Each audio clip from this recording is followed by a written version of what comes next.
คนบอกทับผู้วันนี้จะตำมะพุงเพิ่มนะคะอาสาตาลานัว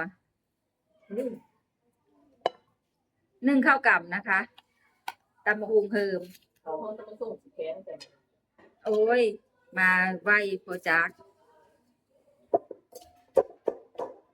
ยายว่าเป็นยังเอาหนามซีดใส่ได้เดี๋ยวขอมีสูตรให้ เดี๋ยวสิกันก่อน ซีดใส่โหลดอ่ะ อยู่จับเลยขนาดนั้น พมใส่พมใส่นิ่มเอามือจุ่มพมใส่ พี่เลี้ยงเขาไม่เชื่อยุ่งไปที่ไก่ที่เรา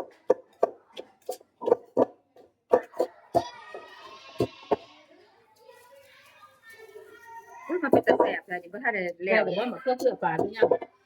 ใส่แล้วมะนาวกับส้มสิบ่ใส่ดอกเพราะว่าใส่มะกอกแล้ว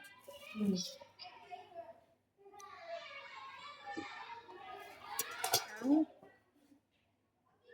ไก่